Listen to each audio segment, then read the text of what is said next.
Superheroes come in every flavor. Sun-powered aliens who treat humans like houseplants, corporate-made brand ambassadors with trauma hidden behind shiny masks. And then there is him, a red-suited chaos tornado who breaks the fourth wall the way toddlers break iPads. But today's question isn't about his chimichangas. It's bigger. What happens when Deadpool, Marvel's most self-aware disaster, walks straight into the most brutal, corrupt, morally bankrupt world ever created? The Boys universe. Why does this crossover change everything we knew about both worlds? Why does Vought lose sleep the moment he arrives? And why would Homelander, the most terrifying man-child in fiction, suddenly feel insecure? I've got answers. Follow me as we peel this universe open like Deadpool peels back his own mask to flirt with the camera. Let's begin.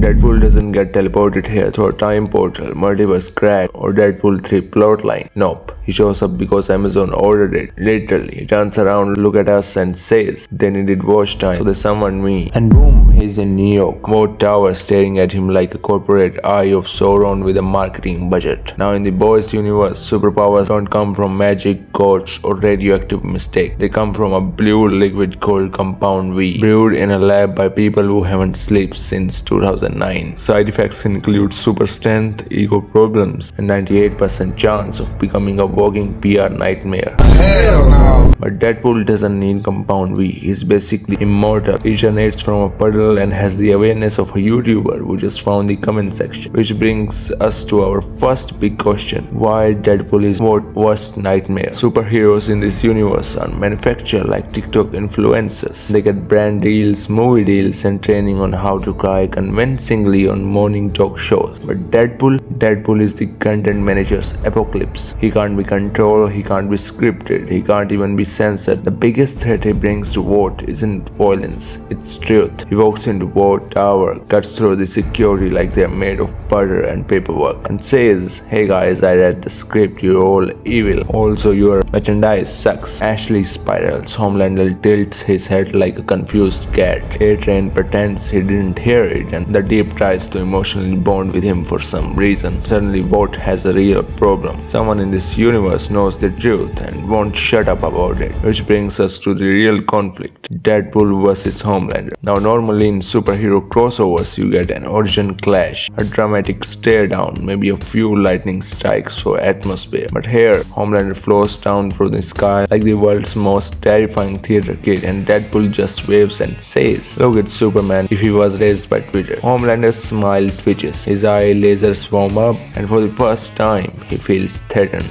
Not because Deadpool is stronger, but because Deadpool isn't afraid of him. In the Boys universe, fear is a Homelander's superpower. His real power isn't flight, strength, or laser eyes. It's psychological domination, the ability to make everyone think he can't be challenged. Deadpool breaks the spell instantly. He gets blasted point blank with eye beams, half his torso vaporizes. He looks down at the crater in his chest and says, good news, free weight loss. Bad news, I lost my left nipple. Then he regenerates in front of Homelander, who suddenly realizes he can't intimidate this guy, he can't kill this guy, and worst of all, he can't scare this guy. That's the moment Homelander egos cracks. Meanwhile, on the other side of the city, Butcher and the boys hear about a red-suited lunatic punching the marketing department at Vought. Butcher sees him and smiles that feral smile. Deadpool sees Butcher and says, ah yeah, British Punisher with trust issues. Instant chemistry. Butcher realizes Deadpool is the perfect weapon. Unlikable, unpredictable, and willing to annoy Homelander into therapy. But there's a twist. Deadpool doesn't join the boys because of some noble reason. He joins because they promised him unlimited chimichangas and permission to swear without being censored. Together they become a duo that make Vought security cameras file HR complaints. Homelander for the first time in the entire show feels concerned, not by violence, but by chaos. The world is built on deception, on curated perfection, on lies. Deadpool is a walking demolition crew for lies. So who wins? If Deadpool wanted to kill Homelander, he probably couldn't. Homelander is insanely strong, insanely fast, and insanely unhinged. But that's not Deadpool's victory condition. Deadpool wins by breaking the tone of the show itself. The Boys universe functions because everyone believes it's grounded,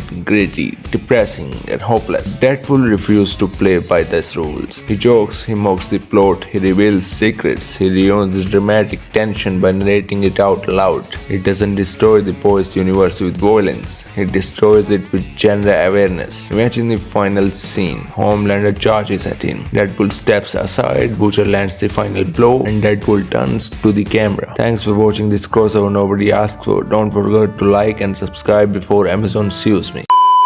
If you want me to make part 2 where Deadpool tries Compound V, fights Soldier Boy or replaces the team just to bully him, tell me. Thanks for watching.